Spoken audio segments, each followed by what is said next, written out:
ಮನೆ ಮನೆ ಭೇಟಿ ಕಾರ್ಯಕ್ರಮ ಕಾಂಗ್ರೆಸ್ ನಾಯಕರಿಂದ ಹೇಗೆಲ್ಲ ನಡೀತಾ ಇದೆ, ಯಾವ ರೀತಿಯಲ್ಲಿ ನಾಯಕರುಗಳ ಮುಂದೆ ತಮ್ಮ ಅಹವಾಲುಗಳನ್ನು ಮಂಡನೆ ಮಾಡಿದ್ದಾರೆ, ಯಾವೆಲ್ಲ ವಿಷಯಗಳ ಬಗ್ಗೆ ಇಲ್ಲಿ ಚರ್ಚೆ ಆಗಿದೆ ಅನ್ನೋದ್ರ ಬಗ್ಗೆ ಈ ವರದಿಯನ್ನು ತೋರಿಸಿ.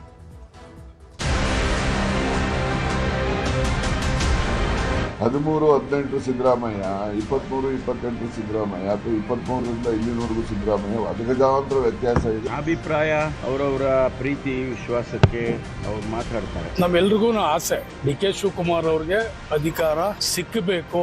ಮೇ 5 ನಂತರ 15 ಒಳಗಡೆ ಒಳ್ಳೆ ಸುಸೂಚಿತ ಕರ್ನಾಟಕ ರಾಜ್ಯ ಬರಬಹುದು. ಹೈಕಮಾಂಡ್ ಅವರು ಅವರ ಶ್ರಮಕ್ಕೆ ಫಲವನ್ನ ಕೊಡ್ತಾರೆ ಅನ್ನೋದು ನಾವೆಲ್ಲ ನಂಬ್ಕೊಂಡಿದ್ದೇವೆ. ರಾಜ್ಯದ ಸಚಿವರಿಂದ ಈಗ ಕಾಂಗ್ರೆಸ್ ಹೈಕಮಾಂಡ್ ಮುಂದೆ ಪರೇಡ್ ನಡೆಯುತ್ತಿದೆ. ನಾಯಕರಿಗೆ ಹೂಗುಚ್ಛ ಕೊಟ್ಟು ಶುಭಾಶಯ ಕೋರುತ್ತಲೇ ತಮ್ಮ ಮನದಿಚ್ಛೆಯನ್ನ ಬಿಚ್ಚಿಡುತ್ತಿದ್ದಾರೆ. ಇದಕ್ಕೆಲ್ಲ ಕಾರಣ ರಾಜ್ಯದಲ್ಲಿ ಸಂಭಾವ್ಯ ನಾಯಕತ್ವ ಬದಲಾವಣೆ, ಸಂಪುಟ ಪುನರಚನೆ ಮತ್ತು ಅದರ ಸುತ್ತಲಿನ ತಮ್ಮ ಲೆಕ್ಕಾಚಾರಗಳು. ಪಂಚರಾಜ್ಯಗಳ ಚುನಾವಣಾ ಪ್ರಚಾರ ಮುಗಿಯುತ್ತಿದ್ದಂತೆ ಹೈಕಮಾಂಡ್ ನಾಯಕರ ಭೇಟಿಗೆ ನಿನ್ನೆಯಿಂದ ಮತ್ತು ಇವತ್ತು ಒಬ್ಬರಾದ ಮೇಲೊಬ್ಬ ಸಚಿವರು ಹೋಗ್ತಿದ್ದಾರೆ.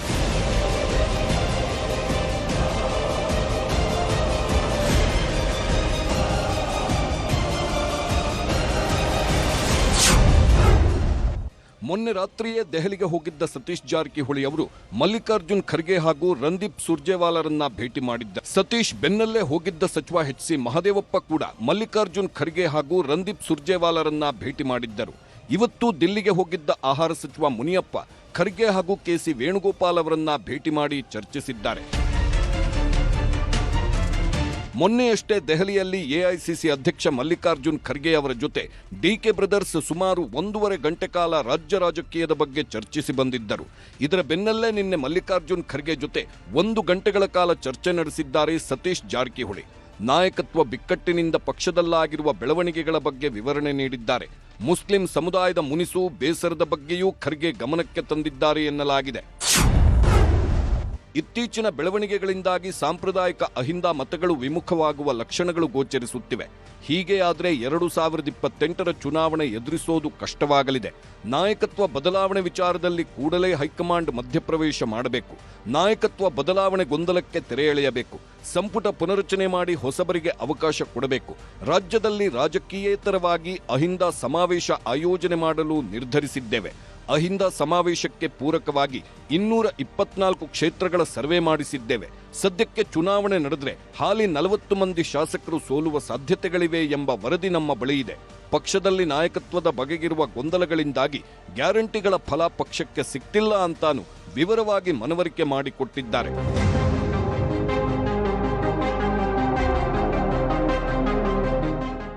ಈ ಮಧ್ಯೆ ರಾಜ್ಯದ ನಾಯಕತ್ವದಲ್ಲಿ ಬದಲಾವಣೆಗಳನ್ನು ಮಾಡಲು ಮುಂದಾದ್ರೆ ಆಗ ಕೆಪಿಸಿಸಿ ಅಧ್ಯಕ್ಷ ಸ್ಥಾನಕ್ಕೂ ನಾನು ರೆಡಿ ಎಂದಿದ್ದಾರೆ ಸತೀಶ್ ಜಾರಕಿಹೊಳಿ. ಕೆಪಿಸಿಸಿ ಅಧ್ಯಕ್ಷ ಪಟ್ಟ ಕೊಡುವುದಾದರೆ ನಾನು ಸಿದ್ಧನಿದ್ದೇನೆ. ಡಿಸಿಎಂ ಅವರು ನಿಭಾಯಿಸಿದಂತೆ ನಾನು ಕೂಡ ಸಚಿವ ಸ್ಥಾನದ ಜೊತೆಗೆ ಕೆಪಿಸಿಸಿ ಅಧ್ಯಕ್ಷ ಸ್ಥಾನವನ್ನು ನಿಭಾಯಿಸಿಕೊಂಡು ಹೋಗುತ್ತೇನೆ. ರಾಜ್ಯದಲ್ಲಿ ನಾಯಕತ್ವ ಬದಲಾವಣೆ ಮಾಡುವುದಾದ್ರೆ ಅಹಿಂದ ನಾಯಕರ ಸ್ಥಾನಮಾನದ ಬಗ್ಗೆ ಸ್ಪಷ್ಟತೆ ಕೊಡಬೇಕು. ಯಾವುದೇ ಜವಾಬ್ದಾರಿಗಳ ಹಂಚಿಕೆಯ ಸಂದರ್ಭದಲ್ಲಿ ಅಹಿಂದ ವರ್ಗವನ್ನ ಬಿಟ್ಟು ನಿರ್ಣಯ ತೆಗೆದುಕೊಳ್ಳುವುದು ಒಳ್ಳೆಯದಲ್ಲ. ಹೀಗಾಗಿ ಹಿರಿಯ ನಾಯಕರ ಹುದ್ದೆ ಜವಾಬ್ದಾರಿಗಳ ಬಗ್ಗೆಯೂ ನಿರ್ಣಯಗಳಾಗಲಿ ಎಂದಿದ್ದಾರೆ ಸತೀಶ್. ಹೀಗೆ ಒಂದ್ ಕಡೆ ಸತೀಶ್ ಜಾರಕಿಹೊಳಿ ಮಾತಾಡಿದ್ರೆ ಜೊತೆಯಲ್ಲಿ ಸಮಾಜ ಕಲ್ಯಾಣ ಸಚಿವ ಎಚ್.ಸಿ. ಮಹದೇವಪ್ಪ ಕೂಡ ಖರ್ಗೆ ಅವರ ಜೊತೆಗಿನ ಮಾತುಕತೆಯಲ್ಲಿ ಭಾಗಿಯಾಗಿದ್ದರು. ಇದಾದ ನಂತರ ಇವತ್ತು ಆಹಾರ ಸಚಿವ ಕೆ.ಎಚ್. ಮುನಿಯಪ್ಪ ಪ್ರತ್ಯೇಕವಾಗಿ ಮಲ್ಲಿಕಾರ್ಜುನ್ ಖರ್ಗೆ ಹಾಗೂ ಕೆ.ಸಿ. ವೇಣುಗೋಪಾಲ್ ಅವರನ್ನ ಭೇಟಿಯಾಗಿ ಚರ್ಚೆ ನಡೆಸಿ ಬಂದಿದ್ದಾರೆ. ಹೀಗೆ ದೆಹಲಿಯಲ್ಲಿ ದೊಡ್ಡವರು ಒತ್ತಡ ಹೇರುತ್ತಿದ್ದರೆ ಇತ್ತ ಮಾಜಿ ಸಚಿವ ಕೆ.ಎನ್. ರಾಜಣ್ಣ ಸಿಎಂ ಸಿದ್ದರಾಮಯ್ಯನವರ ಮನಸ್ಸಿನಲ್ಲಿ ಏನೇನಿದೆ ಎಂಬುದರ ಬಗ್ಗೆ ವಿವರಣೆ ಕೊಡುವ ಪ್ರಯತ್ನ ಮಾಡಿದ್ದಾರೆ. ಅಲ್ಲದೆ ಪಕ್ಷದಲ್ಲಿನ ಗೊಂದಲಗಳನ್ನು ಬೇಗನೆ ಬಗೆಹರಿಸಬೇಕು ಎನ್ನುತ್ತಲೇ ಅಹಿಂದ ವರ್ಗಕ್ಕೆ ಸರ್ಕಾರದ ಕಾರ್ಯನಿರ್ವಹಣೆ ಬಗ್ಗೆ ಸಂಪೂರ್ಣ ಸಮಾಧಾನವಿಲ್ಲ ಎಂದಿದ್ದಾರೆ. ಈಗ ಕರ್ನಾಟಕ ರಾಜ್ಯದಲ್ಲಿ ಸರ್ಕಾರ ಇದೆ, ಇನ್ನೂ ಕ್ರಿಯಾಶೀಲವಾಗಿ ಕೆಲಸ ಮಾಡಬೇಕು ಅನ್ನೋ ದೃಷ್ಟಿಯಿಂದ ಅವರು ಹೈಕಮಾಂಡ್ನಲ್ಲಿ ಏನಿಗೆ ಗೊಂದಲ ಇದೆ, ಗೊಂದಲನ ನಿವಾರಣೆ ಜಾಗ್ರತೆ ಮಾಡಿದಷ್ಟು ಪಕ್ಷಕ್ಕೆ ಮತ್ತು ರಾಜ್ಯ ಜನರಿಗೆ ಒಳ್ಳೆಯದು ಅಂತಕ್ಕಂಥ ಭಾವನೆ ಮೊದಲಿಂದನೂ ಅವರು ವ್ಯಕ್ತಪಡಿಸಿದ್ದಾರೆ, ನಾನು ವ್ಯಕ್ತಪಡಿಸಿದ್ದೀನಿ. ಮತ್ತೊಮ್ಮೆ ಅಲ್ಲಿ ಹೈಕಮಾಂಡ್ ನಮ್ಮ ಮುಖಂಡರುಗಳಿಗೆ ಮನವರಿಕೆ ಮಾಡಲಿಕ್ಕೆ ಹೋಗಿದ್ದಾರೆ. ಅದರಲ್ಲಿ ತಪ್ಪೇನಿಲ್ಲ, ಅದು ನಾನು ಸ್ವಾಗತವನ್ನು ಕೂಡ ಮಾಡ್ತೇನೆ. ನಾನು ಮತ್ತೊಮ್ಮೆ ಒತ್ತಾಯ ಮಾಡ್ತೀನಿ, ಏನು ಹೈಕಮಾಂಡ್ ಏನಿದೆ ಇಲ್ಲಿ ಈ ರೀತಿಯ ಗೊಂದಲ ಮುಂದುವರಿಯಲಿಕ್ಕೆ ಅವಕಾಶ ಕೊಡಬಾರ್ದು. ಎಷ್ಟು ದಿವಸ ಗೊಂದಲ ಮುಂದುವರಿಯುತ್ತೆ, it is very detrimental for the party as well as the governance. ಅವರು chief minister is in the open mind. High command Rahul Gandhi ಅವರು ಏನು ಸೂಚನೆ ಕೊಡ್ತಾರೆ, ಸೂಚನೆಯಂತೆ ನಾನು ನಡೀತೀನಿ, ಆ ಸೂಚನೆ ಪಾಲನೆ ಮಾಡ್ತೀನಿ. ಆ ಪಾಲನೆ ಮಾಡ್ತಕ್ಕಂಥ ಸಂದರ್ಭದಲ್ಲಿ ನಿಮ್ಮೆಲ್ಲರೂ ಸಹಕಾರ ಇರಬೇಕು ಅಂತಕ್ಕಂಥದ್ದು ಅವರ ಒಂದು ಅಭಿಮತ ಇದೆ.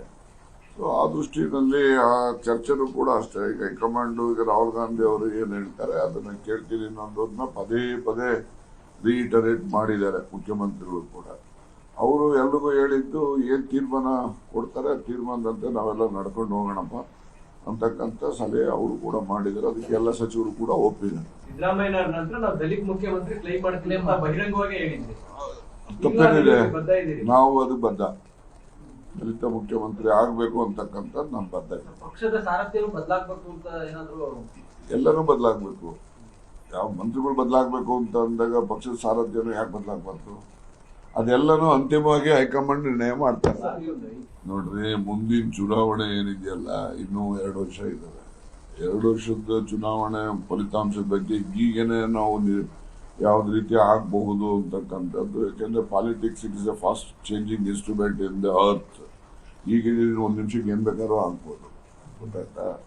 ಅದರಿಂದ ರಾಜಕಾರಣದಲ್ಲಿ ಬಹಳಷ್ಟು ಸಮಯ ಇದೆ, ಇನ್ನು ನೀರು ಬಹಳಷ್ಟು ಹರಿಬೇಕಾದಂತ ದೂರನೂ ಇದೆ. ಅದರಿಂದ ಆಗ ಏನೇನಾಗ್ತವೆ ಅಂತೇಳಿ ಈಗಲೇ ನಾವು ಪ್ರಿಡಿಕ್ಷನ್ ಮಾಡಲಿಕ್ಕೆ ಆಗೋದಿಲ್ಲ. ಹೀಗೆ ಸಿದ್ದರಾಮಯ್ಯನವರು ಆಪ್ತರ ಮುಂದೆ ಹೇಳಿಕೊಂಡಿದ್ದಾರೆ ಎನ್ನಲಾಗಿರುವ ವಿಚಾರವನ್ನ ರಾಜಣ್ಣ ಬಹಿರಂಗವಾಗಿ ಹೇಳಿಕೊಂಡಿದ್ದಾರೆ.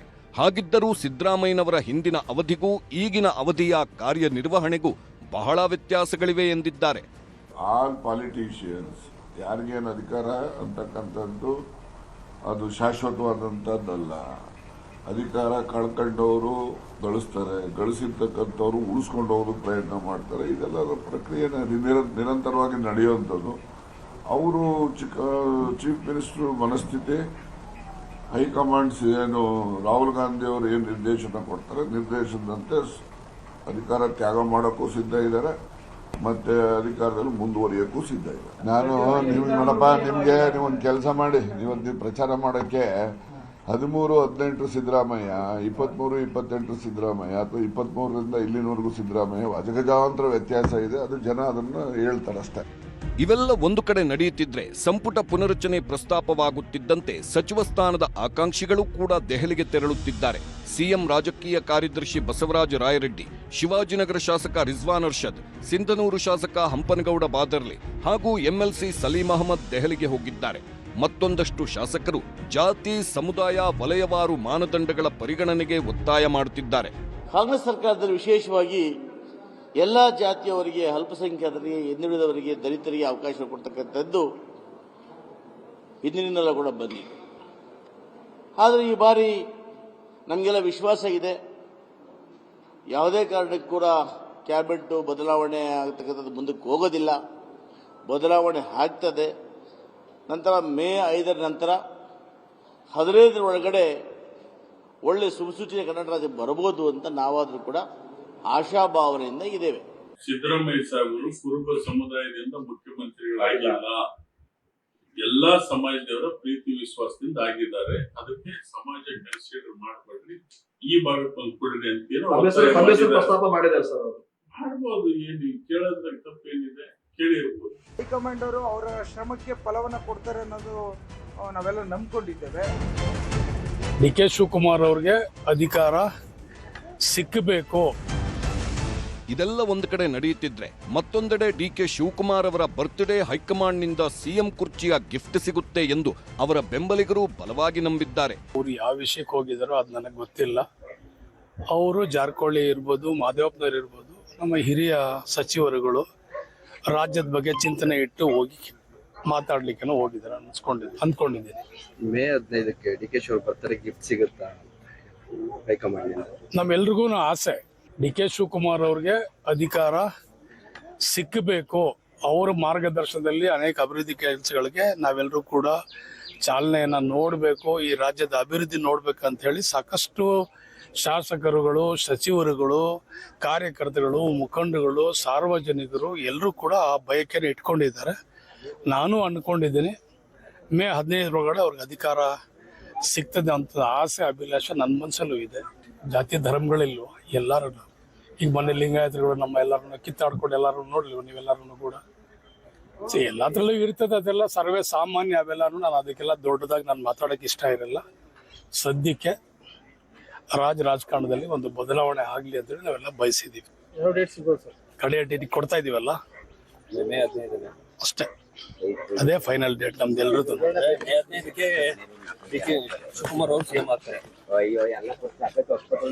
ಖಂಡಿತವಾಗೂ ಹಾಗೆ ಆಗ್ತಾರೆ. ಈ ಎಲ್ಲ ಬೆಳವಣಿಗೆಗಳನ್ನ ಪ್ರತಿಪಕ್ಷಗಳು ಸಹಜವಾಗೇ ಗಮನಿಸುತ್ತಿವೆ.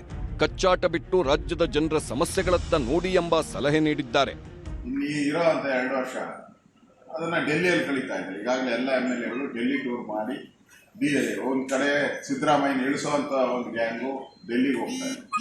ಇನ್ನೊಂದು ಕಡೆ DK ಶಿವಕುಮಾರ್ನ ಕಾಂಗ್ರೆಸ್ ಅಧ್ಯಕ್ಷ ಸ್ಥಾನದಿಂದ ಇಳಿಸುವಂತ ಇನ್ನೊಂದು ಟೀಮ್ 40 ಜನ ಮತ್ತೆ ಹೋಗ್ತೀರಿ ಅಂತ ಹೇಳ್ತಾ ಇದ್ದಾರೆ. ಇವೆರಡೂ ನೋಡ್ತಾ ಇದ್ರೆ ಈ ಕಚ್ಚಾಟ, ಈ ಗೊಂದಲ ಇಲ್ಲಿಗೆ ನಿಲ್ಲಲ್ಲ. ಇದು ಮುಂದುವರೆದ ಪಾರ್ಟ್ 2 ಇದು. ರಾಜ್ಯದಲ್ಲಿ ಬರಗಾಲ ಇರೋದರಿಂದ, ಸಕಾಲದಲ್ಲಿ ಮಳೆ ಆಗದೇ ಇರೋದರಿಂದ ರಾಜ್ಯದ ಉದ್ದಗಲಕ್ಕೂ ಕುಡಿಯುವ ನೀರಿನ ಸಮಸ್ಯೆ ಆಗಿದೆ. ವಿಧಾನಸೌಧದಲ್ಲಿ ಕೂತು ಆಡಳಿತ ಮಾಡಿ DK ಶಿವಕುಮಾರ್ ಅವರ ಯೋಗದಲ್ಲಿ ಏನಿದೆಯೋ ನನಗೆ ಗೊತ್ತಿಲ್ಲ. ತುಂಬ ಜನ ಅಂತೂ ಅವ್ರ ಯೋಗಕ್ಕೆ ಅಡ್ಡಗಾಲ ಹಾಕುವಂಥ ಪ್ರಯತ್ನವಂತೂ ನಿರಂತರವಾಗಿ ಮಾಡ್ತಾ ಇದ್ದಾರೆ. ಇದ್ರ ಮೇಲೆ ಯೋಗದಲ್ಲಿ ಇದ್ದರೆ ತಪ್ಪಿಸೋಕ್ಕಾಗಲ್ಲ. ನೋಡೋಣ, ಕಾದು ನೋಡೋಣ. ಆದರೆ ಕಾಂಗ್ರೆಸ್ಸಿಂದ ರಾಜ್ಯಕ್ಕಂತೂ ಒಳ್ಳೆದಾಗ್ತದೆ. ಹೀಗೆ ಇಷ್ಟು ದಿನಗಳ ಆಟವೇ ಬೇರೆ, ಮುಂದಿನ ದಿನಗಳ ಆಟವೇ ಬೇರೆ ಅನ್ನೋದು ಕಾಂಗ್ರೆಸ್ನಲ್ಲೇ ಹರಿದಾಡುತ್ತಿರುವ ಮಾತು. ನಿಜಕ್ಕೂ ಮೇ ತಿಂಗಳಲ್ಲಿ ರಾಜ್ಯ ರಾಜಕೀಯದ ಪ್ರಶ್ನೆಗಳಿಗೆ ಸ್ಪಷ್ಟ ಉತ್ತರ ಸಿಗುತ್ತಾ ಎಂದು ನೋಡಬೇಕಿದೆ. Bureau report, news 18. ಹೀಗೆ ರಾಜ್ಯ ಕಾಂಗ್ರೆಸ್ನಲ್ಲಿ ಒಂದಲ್ಲ ಒಂದು ಬೆಳವಣಿಗೆಗಳಂತೂ ನಡೀತಾ ಇರ್ತವೆ. ಅದನ್ನೇ ನಾನು ಹೇಳಿದ್ದು, 2 ಕಾಲ ಇರೋದು ಕಾಂಗ್ರೆಸ್ಸಲ್ಲಿ. ಒಂದು ಕುರ್ಚಿ ಕದನದ ಕಾಲ, ಇನ್ನೊಂದು ಕಾರ್ಯಕ್ರಮಗಳ ಕಾಲ. ಅಂದರೆ ಬೇರೆ ಬೇರೆ ಹಬ್ಬಗಳು ಅಥವಾ ಅಧಿವೇಶನಗಳ ಕಾಲ. ಅಧಿವೇಶನ, ಚುನಾವಣೆ ಇಂಥವುಗಳನ್ನು ಬಿಟ್ಟರೆ ಮತ್ತೆಲ್ಲದರಲ್ಲೂ ಬ್ಯುಸಿ ಇರುವಂಥದ್ದು. ಯಾವಾಗೆಲ್ಲ ಬಿಡುವು ಸಿಗುತ್ತೆ ಆವಾಗೆಲ್ಲ ಅವ್ರದ್ದು ಕುರ್ಚಿ ಕದನದ ಕಾಲವಾಗಿ ಮಾರ್ಪಡುತ್ತೆ. ಈಗ ಎಲೆಕ್ಷನ್ಗಳೆಲ್ಲ ಮುಗೀತು. ಇನ್ನು ಮೇ ತಿಂಗಳು, ಜೂನ್ ತಿಂಗಳವರೆಗೆ ಈ ಒಂದು ಕುರ್ಚಿ ಕದನ ಅಂತೂ ಭಾಳ ನಿರಂತರವಾಗಿ ನಡೆಯಬಹುದು. ನಿಜಕ್ಕೂ ಇದಕ್ಕೊಂದು ಉತ್ತರವನ್ನು ಕೊಡಬೇಕಾಗಿರೋದು ಕಾಂಗ್ರೆಸ್ ಹೈಕಮಾಂಡ್ ಜವಾಬ್ದಾರಿ ಆಗುತ್ತೆ. ರಾಜ್ಯದಲ್ಲಿ ನಾಯಕತ್ವ ಬದಲಾವಣೆ ಇದೆ ಅಥವಾ ಇಲ್ಲ ಅನ್ನೋದ್ರ ಬಗ್ಗೆ ಒಂದು ಸ್ಪಷ್ಟತೆ ಕೊಟ್ಟರೆ ಬಹುಶಃ ಈ ರೀತಿಯಂಥ ರಾಜಕೀಯದ ಅಸ್ಥಿರತೆ ದೂರ ಆಗೋದಕ್ಕೆ ಸಾಧ್ಯ ಆಗಬಹುದು.